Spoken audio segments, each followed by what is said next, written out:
Well, I never was most people, but to make clear.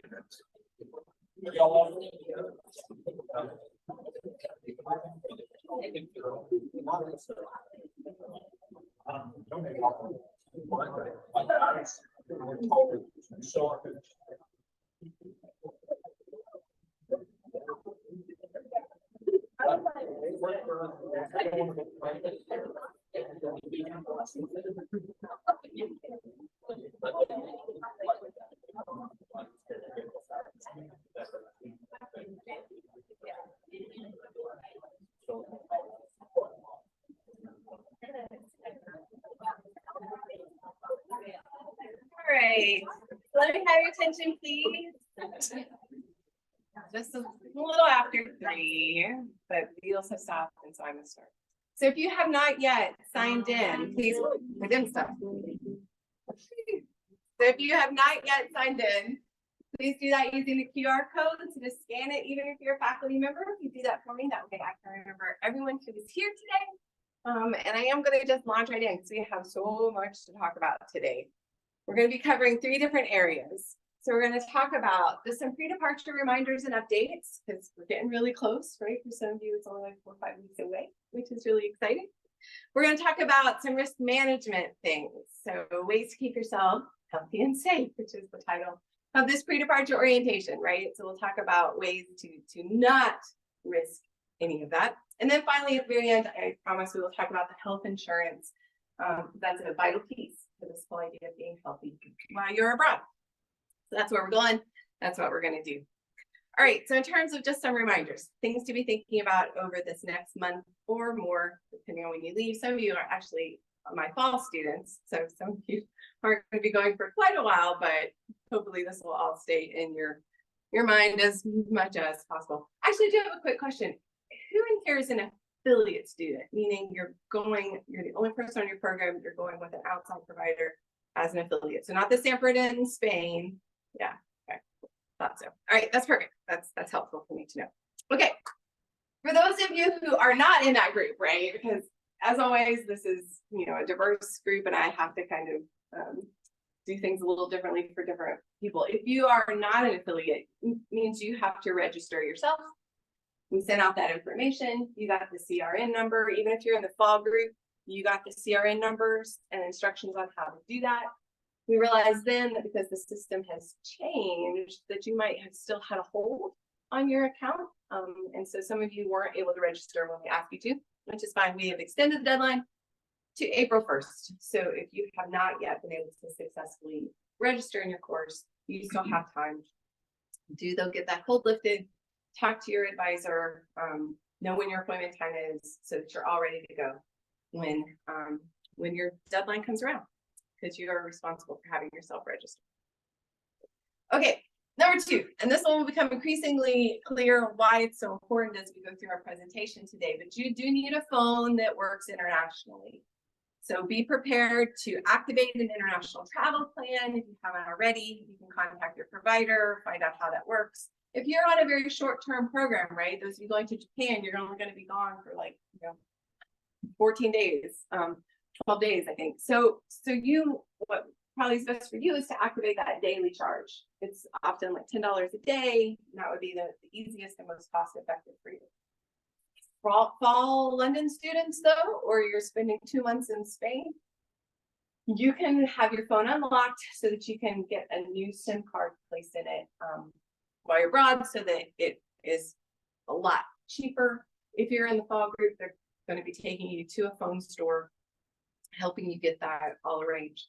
Unlocking your phone might not be an option, though, right? Because usually for a phone to be unlocked, it means it's paid for. And a lot of us are just kind of always perpetually paying on our phone, and we don't have that ability to get that SIM card out of there. I recently took my dad to take his old flip phone and get a new SIM card put in it, so he could get the SIM card out of it so he could get a new phone. And you would have thought the man was going to die. Like, as the store clerk starts ripping apart his old flip phone to get that SIM card out of there, he's like, but we did it. So anyway, we don't want it to be destructive to your phone. So if it's not unlocked, you can do that international plan. But the underlying part is the important part. You must have a working phone with coverage while you're abroad. Another thing about your phone is that we would highly suggest you to have a power bank, right? One of those little extra battery things you can carry with you. You will be shocked as to how much you're going to be using your phone while you're traveling. It can drain that battery really fast. Obviously, it depends on your phone and aspects of your phone, but we really highly encourage you to get that extra power to have with you while you're traveling. Some other reminders, you should be notifying your credit card company. Some of the stuff I'm telling you, maybe your faculty advisors have already shared with you. So again, these are reminders, but we really suggest that you have, say, a second credit card with you that might not be one you're going to use, but you could just keep it in a separate place as a backup should something happen to the card that you bring with you as your primary card. Anything like that that you bring with you, do the old-fashioned thing and take some photocopies of it. Just in case you should then lose it or not have that in your phone. That way you have copies with you. We even suggest leaving copies with someone here in the States, right? That emergency contact you provided with us. If they could have copies of your cards, that would be great. It'll just make it a lot easier if you have to replace them. And speaking of those contacts, those emergency contacts, family members, I mean, how many times have I said this to you all? Please make sure your family know all the details of your program, where you're going to be staying, again, all the things that I can't share with them. Just a reminder, make sure they have that. Now, we did not purchase flights for you unless you are on the Intro to Spanish for Understanding and Medical Translation. If you are on that program, right, the one going to the Dominican Republic, you got your flights through your provider, and so they should be talking with you about that. But for everyone else, you purchased your own flight, and those confirmations should be uploaded now. However, I just checked today, and I'm still missing a handful. I'm also looking through all of them, and some of you just uploaded a picture of Delta. Like, it just literally has a person shaking someone else's hand, and it says, "Thanks for using Delta." That doesn't tell me anything at all, right? So make sure what you upload has your details on it so we can make sure we know when everyone's arriving and that our providers can have that transportation ready. You will be in touch. I will be in touch. You will be contacted if you are that person. Okay, so just know this, right? We gave you an itinerary that started in Birmingham, and so some of you maybe were like, I'll just do what the faculty does. And you got a flight from Birmingham to Atlanta and then from Atlanta to Spain. And then later you're like, you know what? Atlanta's a whole lot closer to where I live. I think I'll just drive to Atlanta and start my flight from there. If you don't show up in Birmingham, the airlines will think you aren't coming and they will cancel your entire itinerary, right? And we have had that happen to students.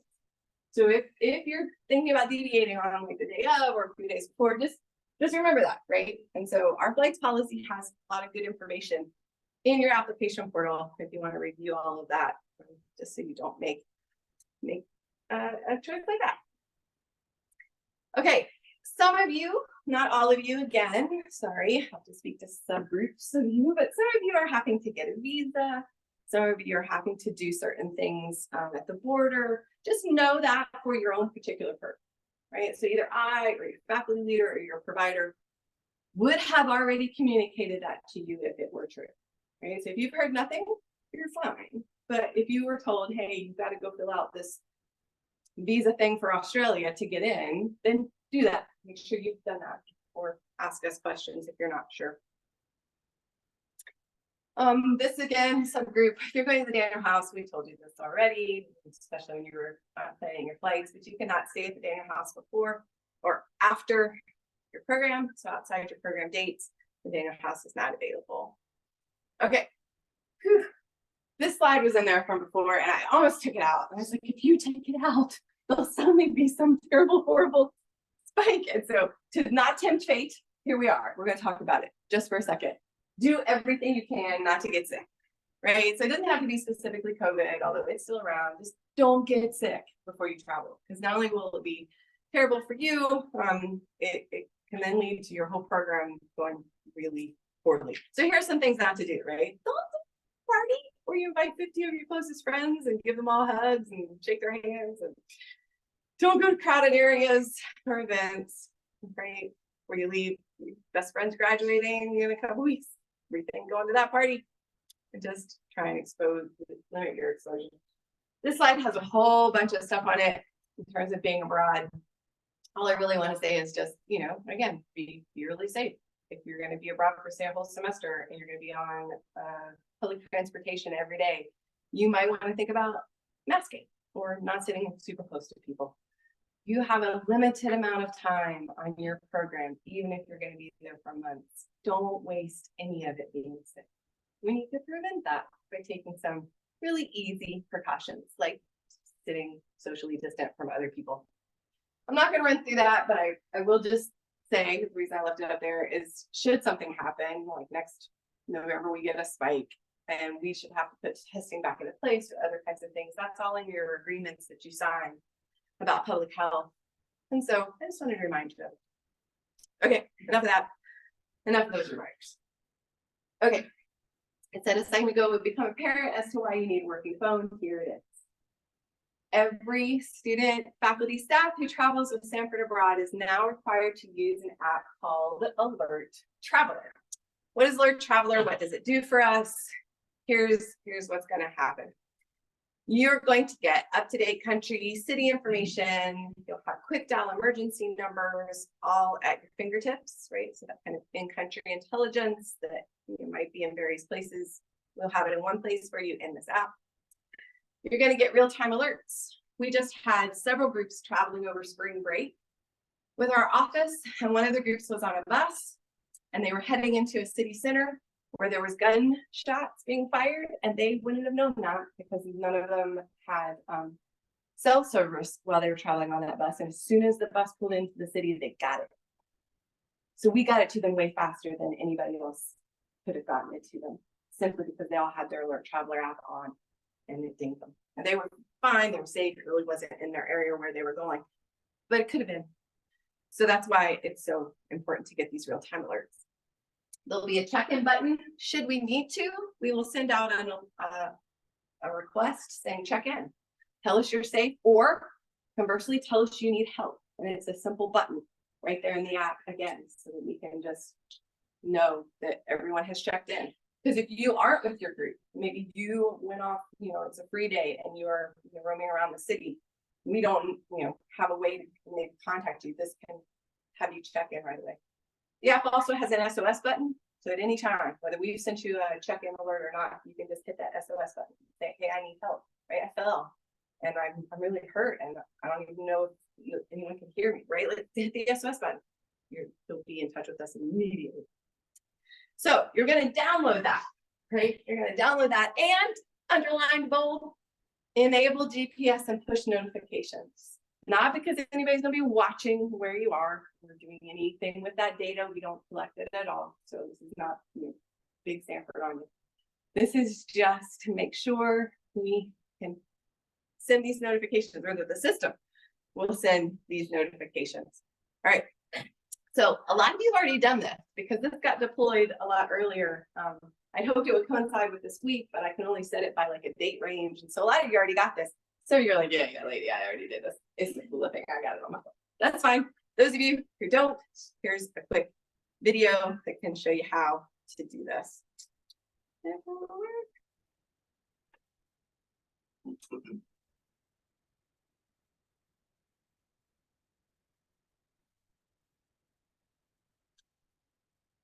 Sorry, 2 seconds. Don't you love technology? I rehearsed it and everything.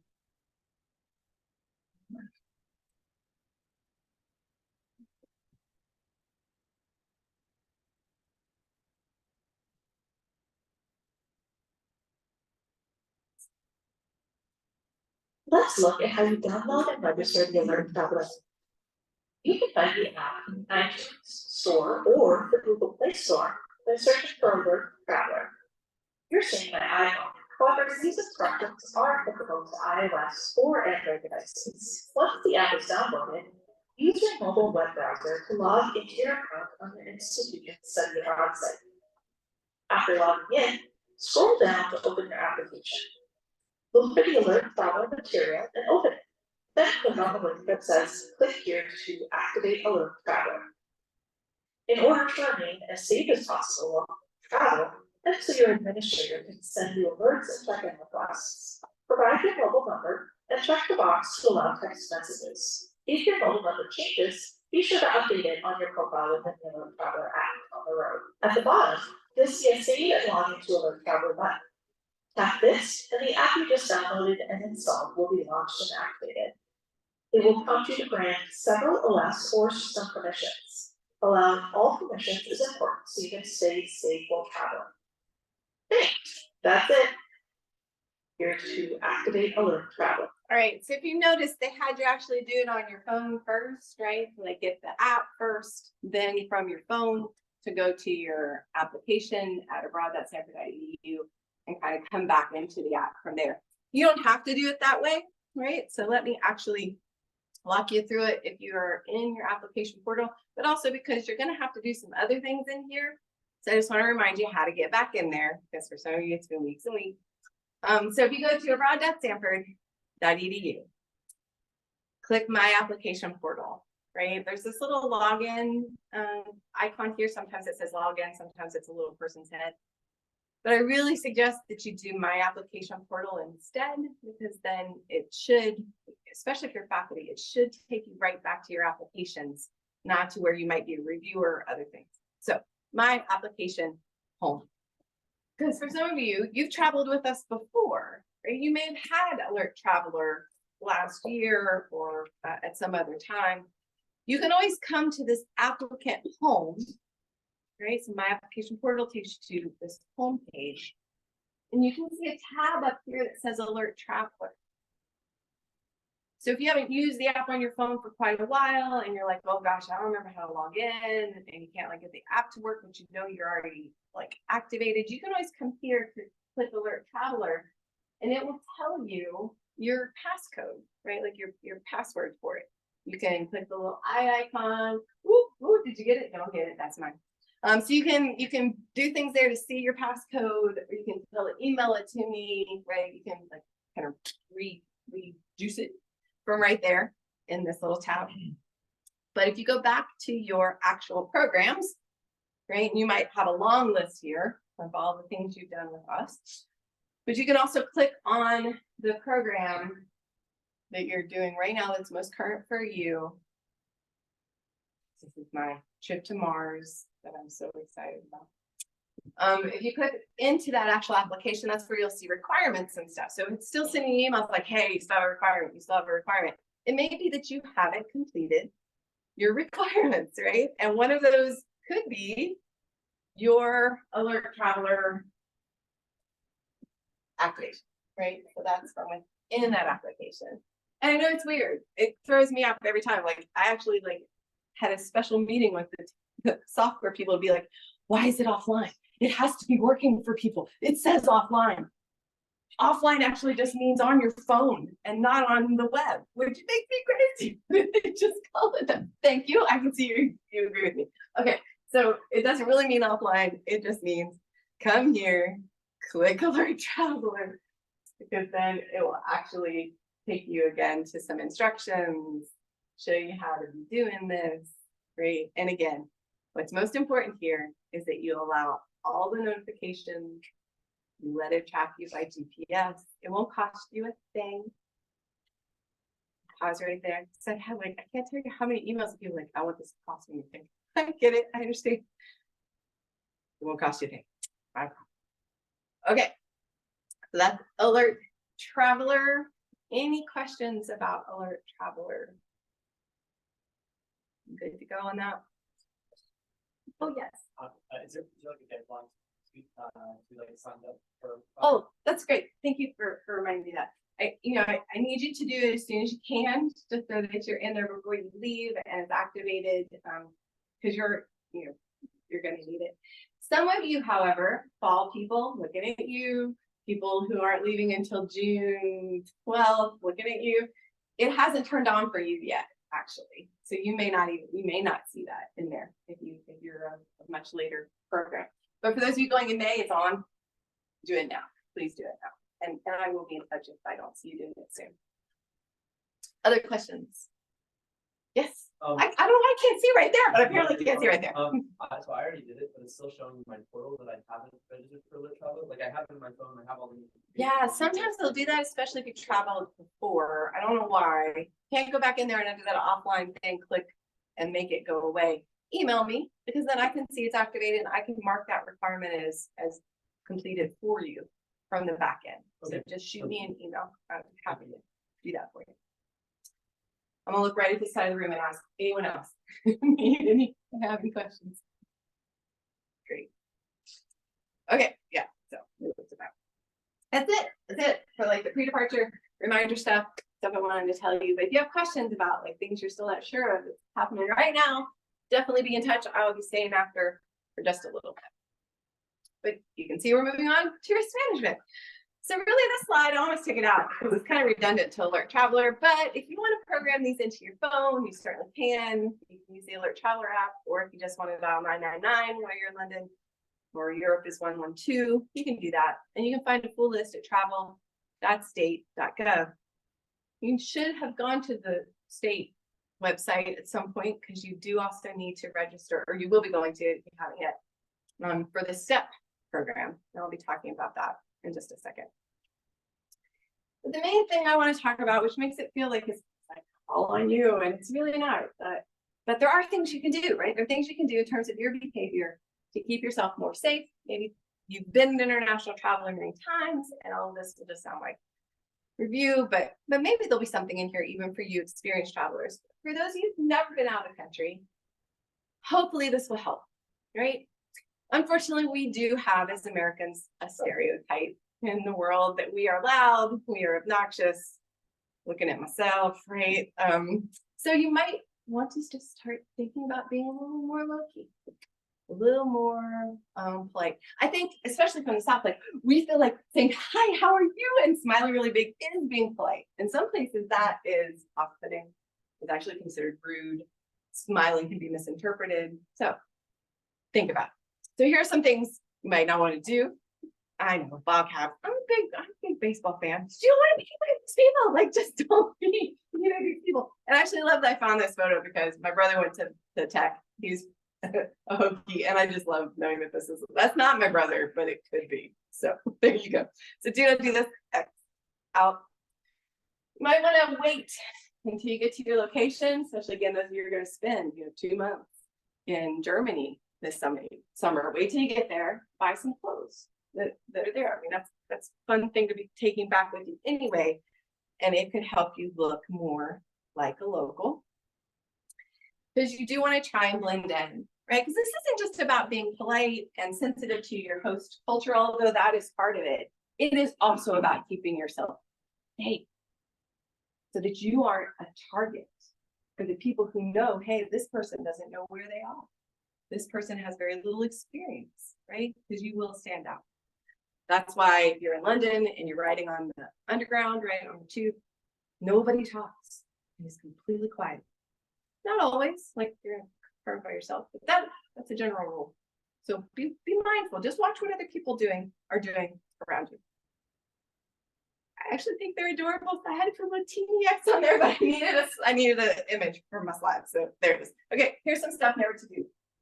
Never store items in an outer or back pocket, right? Places you may be used to keeping valuables and possessions on this campus could be a really bad thing to do abroad. We had somebody who stuck their passport in the outer pocket of their open backpack and went on the metro just like that. Their passport was gone in a few seconds. They were stuck in Paris when they needed to be back in London where they were living. So do not do it.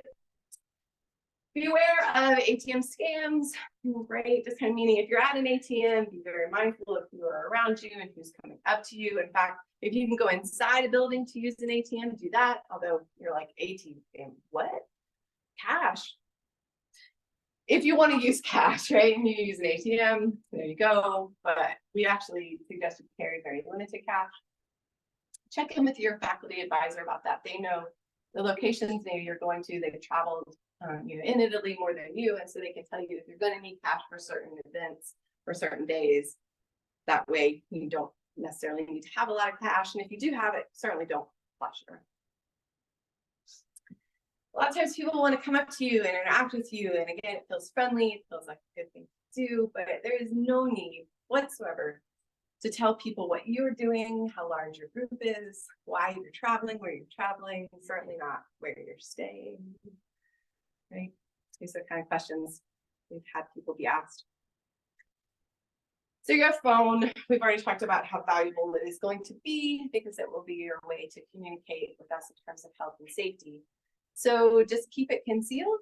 Try not to be this image, right? Don't walk around holding it in front of your face. I mean, I could have stolen 10 phones on my way to this meeting today, right? People not having any idea what they were doing, not looking at all, and I could just swipe their phone around.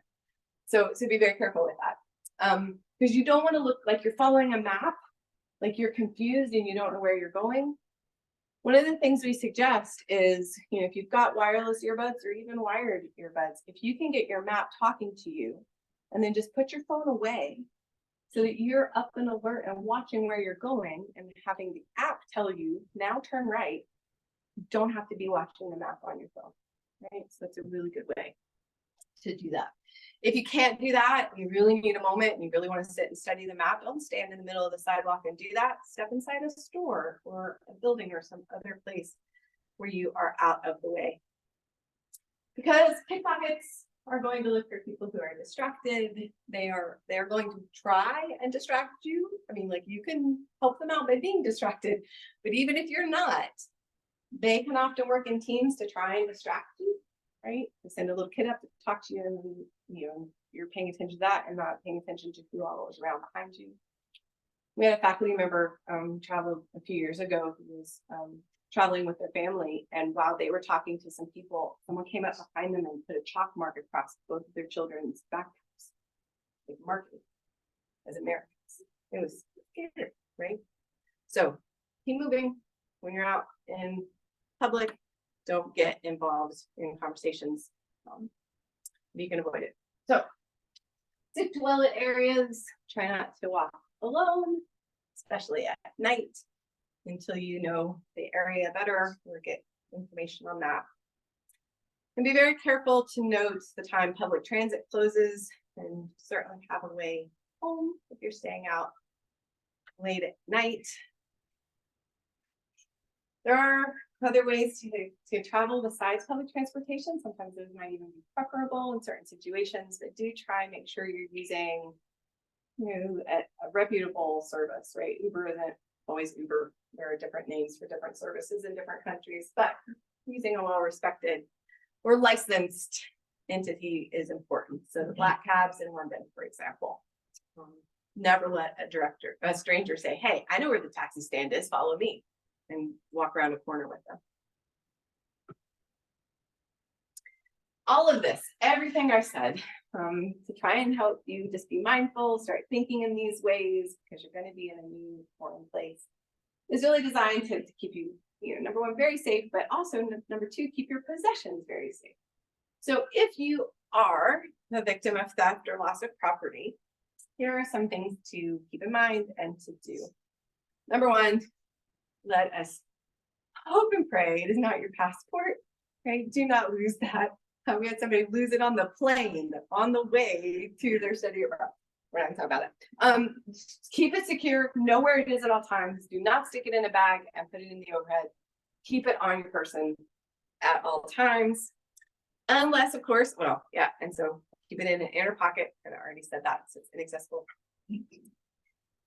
And don't carry it if at all possible, right? Once you get to where you're going, to your program, if you're going to be in a certain place for any length of time, right? Those of you staying at the Daniel House for a month or at a homestay, for 2 months, put the passport somewhere safe, right? There's no reason to be carrying it around with you. Keep it at your accommodations, etc. Tom Crosby will lock it in the safe for you if you'd like at the Daniel House. Carry a copy with you, though, if you feel like, well, I really want to have my ID on me, then make a copy of that passport and carry it, because that's a whole lot better than trying to replace a passport or the visa. Those of you working very hard right now on your visas for the fall, which already are costing you hundreds of dollars, do not lose those, because it can cost you another set hundreds of dollars, upwards of $1,000. And more problematic perhaps is send you home so that you cannot continue your program and get the course credits that you've already worked so hard for. And that would be at your own expense. So what to do? Immediately report any incident to your faculty lead number 1.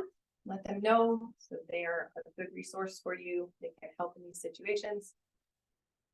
Then we will suggest file a report with the local police. There's often an online form. You can get a number. It's help you with your passport replacement process. And if it is a passport, right, consult the embassy to also try and get that process started. There's a form. You can make an appointment. They're going to be able to give you a temporary passport, but that's only to be able to travel, right? Again, Sanford and London students, just a small group of you, but if you lose that visa and you're outside the UK, it is going to be something you must do before you can return to the UK. So you're not going to need a new pass number in a gobbledygook for something. Sanford students in London, you won't need a new pass number, but you're going to need to get that replaced.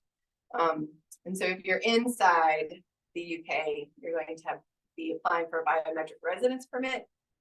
Anyway, the point is, none of this is good. So both of the situations, Sanford London students, just know it's going to take a lot of time and be expensive.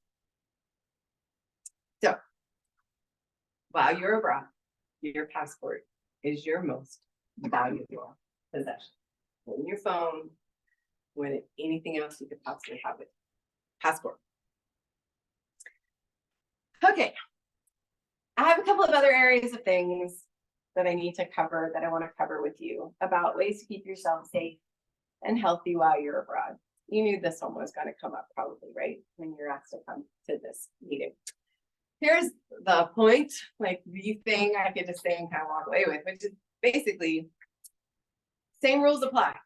Just because you're in a different country with maybe different laws does not mean the Sanford rules that you are abiding by as a Sanford student, because you're a Sanford student this whole time you're abroad, that those don't apply. So keep that in mind. No matter, again, what the culture might be telling you, what, the people on your program or leaders are telling you, the rules are in place.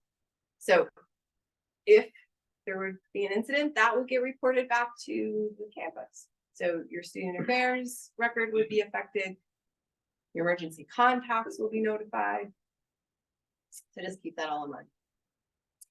Because the risks, right? Why are we being harsh on that? When you're out there to, do new things. The risks are really, really so much greater while you're abroad as a student. So much so that I can't cover them here today. What a great hour for me. So you are going to be watching a video where you don't have to listen to me talk about it. You're going to hear from people who have lived it. Tom Crosby, our program director at the Daniel House, has stories to tell you, friends. Yes. So you're going to be watching a video with a lot more information, and then we're going to ask you to take a quiz on it, just to make sure that you have absorbed that information. So we're going to be posting that for you. I'll talk about that more in just a little bit, but we really do want you to be safe and maintain your personal safety as it concerns alcohol while you're abroad and other substances. All right, I also need to talk about this one.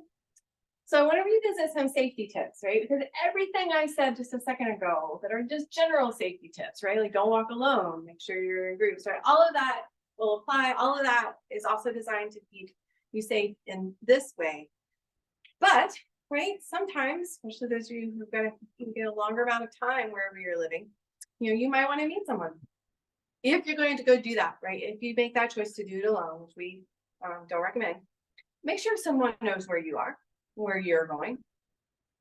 Try and meet in public with that person, right? If you're doing a one-on-one meeting, make sure, if at all possible, if you're meeting in a public place. While you're out, if you do have a drink and you're in mixed company, you've heard this a million times, keep that drink as secure and as safe as absolutely possible. We have had students who have been drugged while out in the public.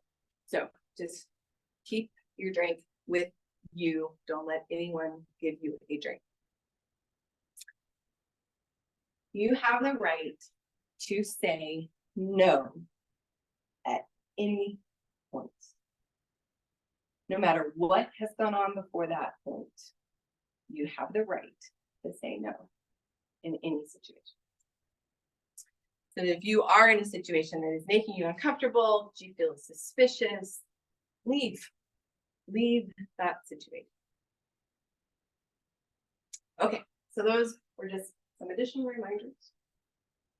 Should this happen to you, if you are sexually assaulted, again, report it right away. The sooner you can report it, the more help we can provide. Make sure your faculty leader knows, local police can get involved. Do know that if you report it to Sanford staff, they are required by law to report this to the Title IX coordinator. That's not a bad thing, right? That's a good thing.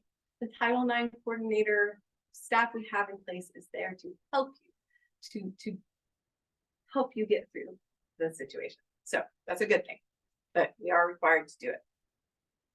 Go to the hospital immediately. We're going to talk about GeoBlue. That's your health insurance, right? Don't wait on something like that. Get yourself the medical care you need immediately. Okay, I think this is my last one. You're going to have an on-site orientation by either your provider, which might be Tom Crosby at the Daniel House, but whoever is doing that, they're going to talk with you about designated meeting places for situations like fire or other emergencies. There was a fire across the street from the Daniel House like a month ago. Everyone got out of that building fine, but it was like you could see it from the Daniel House basically. So we want to make sure you have all of this information. If you happen to be away from your housing accommodation and something like this, a natural disaster or some violent activity occurs, again, get to a safe place. Respond to our check-in requests if you need help, especially, or just to let us know you're safe if we've sent that to you. This is a big one. Please, if you are able, contact your emergency contacts, right? A lot of times parents are contacting our office saying, hey, I saw on the news that, right, this is happening in the city. They want to hear from you, not from us saying, yes, we have not heard any reports, right? Like they want to hear from you. Stay in touch with them. Make your way back to your housing or the designated meeting place as soon as it is safe to do so.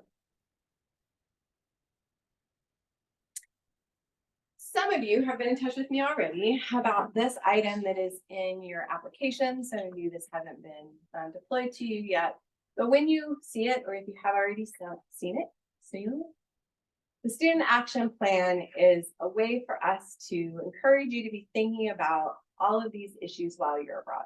Not just kind of like the extreme ones, right? That it's my job to cover, but just to make sure you're really having a good time, that the stress is not overwhelming, right? The culture shock has not dampened what you're going to get to experience. So the student action plan is a set of questions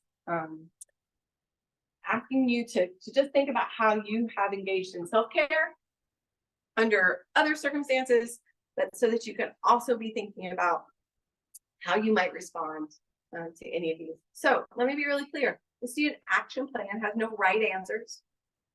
We're not going to be checking those and be like, oh, you put the wrong thing for what kind of, self-care packet would I like to make for myself, right? It's not that kind of question. But we do want you to complete it. And the more thoughtful you can be, the more detail you can give on that plan, we think the better prepared you will be. And preparedness is the point. If you have any questions about that, though, or any questions about that middle section that I just ran through, please be in touch with me. We are here to help. We want to help you do all of that. So we are at my last section, health insurance, health and safety. You want to be anything? We didn't talk about your health insurance and what coverage you have. So that's what we're going to be doing next. I've mentioned it already. It's called GeoBlue. GeoBlue is your provider, and you will be provided with a member guide, lots of little handout things, pamphlets that talk about all the different services. I purchased everyone's insurance this morning, so you may have already received the email from GeoBlue with your ID card attached. If you haven't, check for it. Look in your spam folder, your junk mail. That is true for every group except Sanford and Spain. Your provider has great insurance, and so we are relying on them. They will provide that to you. And Sanford and London for the fall, we can't purchase yours yet because our plan renews in August, but we will purchase it as soon as we can. Everybody else, if you're not in those two groups, you should have your ID card and member information all ready right now. So the first thing I want to say is, imagine this. You're standing on the cliffs of Dover, overlooking the sea, and this little sketchy guy comes up to you with a hang glider and says, would you like to go on a ride? You're on the top of the Eiffel Tower, and suddenly there's a bungee cord, and somebody said, would you like to bungee jump off the Eiffel Tower? You will not be covered if you engage in any activity like that. Right? So here's what you cannot do if you want to be covered by your health insurance while you're around, right? So bungee jumping, hang gliding, they're on there. They're literally on there. What else is in the materials? You cannot go parasailing and be covered. Anything that might happen to you in these. And so I'm not trying to be flippant. Just wanted you to remember this because we've had people like post on their Instagram account, look at me hang gliding while I'm studying abroad in Europe. Please don't do that. Show us that you are doing that. Protests, riots, those types of things, right? Your insurance will not cover. And maybe the most important one, driving without a proper license will not be covered if you are in an accident. You also will not be covered before and after your program.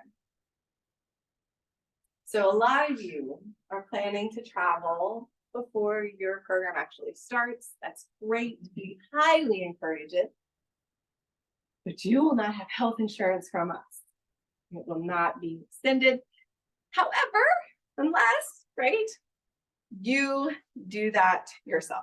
So now that you have your email and your ID card, and it should look like that, right? You can go to our website and enroll yourself in extended coverage before and or after your program dates. I actually thought I had the website on there. I think maybe I took it off because it was just like too hard. You can email me, I'll send it to you directly. There's actually links on our website that I can point you to. It's pretty easy to find, but you will need your name and your ID number on the ID card to extend it. Because you're going to tell them that you already have insurance because you do. Oh, wait, I did put it there. There it is. No, I just said email me. So it is $15 a week, $15.05 a week, and it cannot be prorated. So even if you're only traveling like 3 extra days, it'll be the full $15. But come on, $15 to be covered. So I will send you the link if you just want to email me. Oh, this is also important if you're doing like multiple programs. Some people are, right? So you're like jumping from Japan to London and doing those kind of back to back. You won't be covered for that time in between, right? We only bought you for your program dates again. So middle coverage as well, important. Okay, so let's talk a little bit about some things in terms of your medical care that you might need to do pre-departure. That GeoBlue coverage has an app associated with it. There's also a website. You can download that and have it on your phone. You're not required to use this app. You are required to use what? But you don't have to use the GeoBlue app. It's just convenient. If you have a medical condition, especially one that's going to require like regular treatments or some sort of medication that you can't take with you, please contact GeoBlue. Part of what they're supposed to be doing for you is creating a proactive plan so that you have what you need before departure. So be in touch with their team. Specifically, right, prescription medicines. So it's just saying if you can't take them with you, but if you can take them with you, please take them with you. So if you can bring enough prescription drugs, make sure they're in their original containers. so that they know what that is. You can have it for the entire stay. Keep it in your carry-on. Do not, never check prescription medication, check baggage. So obviously liquid quantities will need to follow security guidelines. Do you know this? That there are certain medications that are considered controlled substances in countries you might be traveling to. So for example, ADHD meds. There's a really popular one that's illegal in Australia, for example. So just do know that. And again, you can contact GeoBlue in advance. There are sometimes ways to get 3 months supplies to be able to do that before you leave. This is really important because I've had people say, well, I'm just gonna have my mom mail me stuff. You cannot mail prescription medications internationally. Please do not have your family do that for you. If you have medications that you're traveling with, please have a doctor's note that describes what that medication is. Maybe it's generic name, its dosage, reason you're taking it, their contact information, just in case you should be searched and questioned about that. You would have that information available easily. So again, do make sure the things you're taking with you are legal. If you have to have prescriptions filled abroad, first check that they're available. Again, maybe knowing the generic name would be helpful. The GeoBlue app and their member hub, that's the online portal, can help you look those up. If you are getting a prescription filled, so say you get strep throat while you're in the Daniel house for the fall, and you need to see a doctor and they've written a prescription, you will be paying up front and then filing a claim to be reimbursed by paper check. I haven't seen one of those in a while, right? So make sure you're keeping all of your receipts, that you're following the procedures for prescription medicines while you're abroad. Okay. This kind of falls, I didn't know where else to put this, but it kind of falls in there, right? Like if you wear contacts or you have that kind of prescription, just make sure you're also keeping in mind how much of that you're going to need, taking it with you, having glasses available. If you use certain brands of non-prescription medication, right? There may not be Advil in the country you're going to, but that's what works best for you. Make sure you take some with you, just so that you have that available. And that's again one of those things the student action plan kind of prompts you to think about. So for example, having a first aid kit with you, right? Some band-aids. You may be walking a lot. Tell you, all those students on the Camino Trail last year sure wish they had taken band-aids. So just be thinking about it. So we touched on this a little bit in terms of prescriptions, but let me just talk about medical care while you're abroad. You're going to be able to access a list of participating medical, dental, and mental health providers. That's at GeoBlue Students, or again, via the app. Tom, if you're in London, can help with that. He has a list of local providers that we've used before.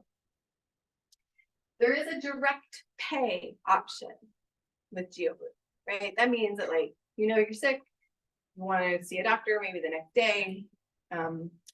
Just know that if you can do that 48 hours in advance, GeoBlue will pay that doctor directly, and then that way you never have to fool with that, right? So if possible, try and secure that cashless access to your care. Now, obviously, if it's an emergency, again, something happens, or you need to go directly, that's fine too. This is just if you can do it in advance. Because then you can have that guarantee of payment be sent, and that should take care of it. But I highly suggest keep all your receipts should you go to a doctor, just in case they do ask you to pay. If it hasn't gotten there or something, then you can file a claim for reimbursement. You will notice on your GeoBlue materials, two things I should have said about getting the GeoBlue app or registering. I have only used your very first name and your last name. So not knowing like which middle name you might use if you use it as a double first name, or I just used your very first name, just one, and your last name. It will ask you for your first and last name when you register. Blah, blah. And then the other thing is, what is the other thing? Yes, you will see the address listed as our office, right? For the paper checks to be mailed to. we left it as our office, just in case if you provided an address and it ended up being like your housing for this spring, and then you're no longer in that apartment, and then suddenly you need a check, it can take a long time for those checks to get cut and mailed to you. So we're just having them all mailed to us, and then we will contact you to get it to you, okay? So don't try and change that address. That was not a mistake. Okay, so again, if it's an emergency, don't worry about trying to get pre-authorization. Just go straight to a physician or a hospital, and then you can call the hotline. There's a 24/7 global health and safety number on the back of your ID card. One of the nice things about GeoBlue is that it offers telemedicine. So if you don't want to have to try and get to see a doctor, they can set up virtual appointments, maybe with a local doctor. So potentially it can be by the same day, but maybe not. But we can try and help you set up a global or a virtual appointment. And just best practice, make sure your faculty knows if you're seeking medical help because you're sick. They should just be informed of that. Obviously, if you're going to be missing activities or class, they can hopefully help keep you on track with things like your class or internship.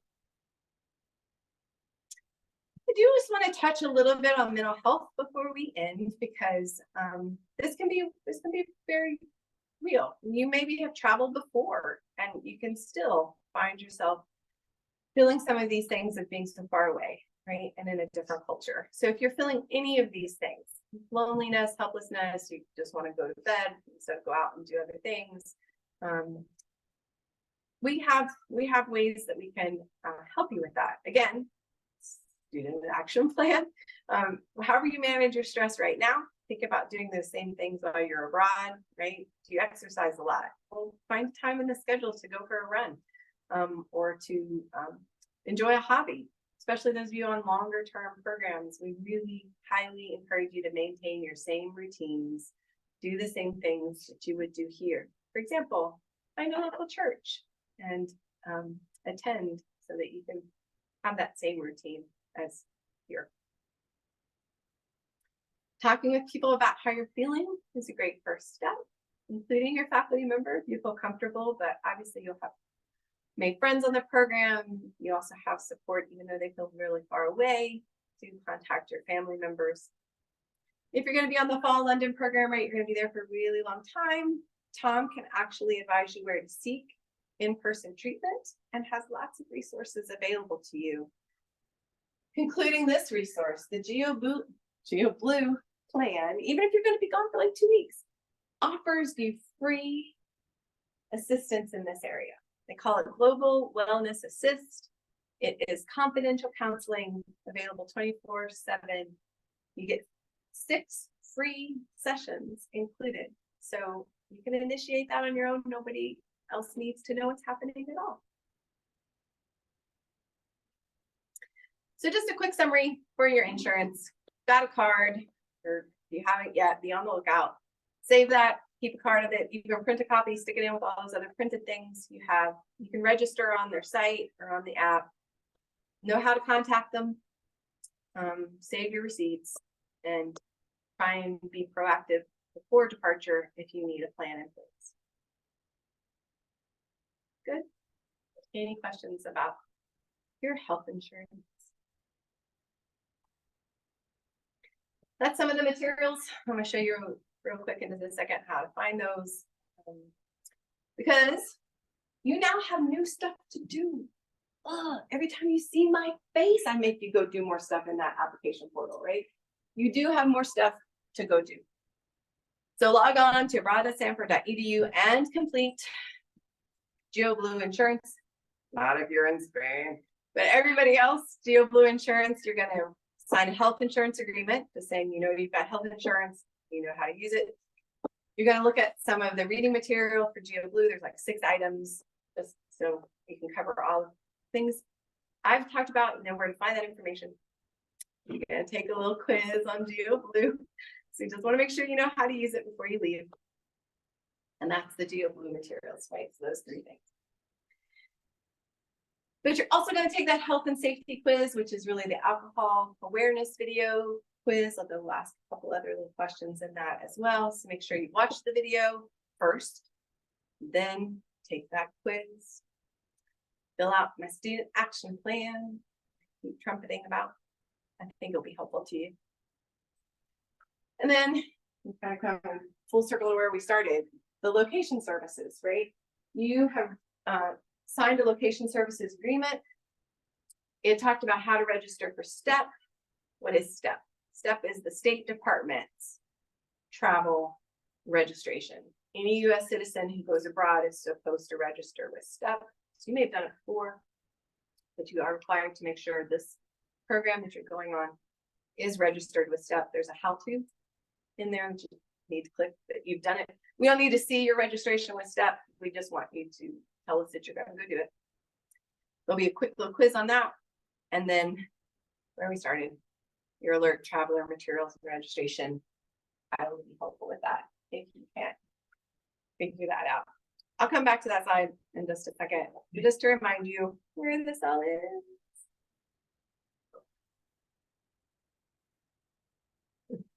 I can't see the back to that application. Never mind. I showed it to you already, right? So back to abroad, that's Stanford.edu, and in your registration or your requirements tab. These things. If you have anything that's still outstanding, and some of you may, make sure you've done that. Stanford and London for fall, I'm looking at you. Biometric appointments should have already been uploaded. Okay. Oops, that was my summary. Pre-plan. Don't be stupid. If the president of Stanford can tell you that, I can say that. Utilize the Bluetooth tools. He used to say that all the way through COVID. And check your email. Okay. Any questions for me? I know it took the full hour. I was hoping I'd get you out a little earlier than that. But any questions from where I let you go? You're also welcome to come up and talk to me one-on-one. But questions will go to the order. All right, go. You go. Thank you. Thank you so much for your attention. I really appreciate it. Your phone's been ringing I know it's been like probably 15, 20 calls you've gotten. So somebody really wants to talk to you. I don't know if it's an emergency. It's been going several times. So I'm just a little worried maybe something. Oh, it's my daughter. She's fine. She doesn't give up. She She's has called 13. you 15 times. I was like, Mark's been in an accident.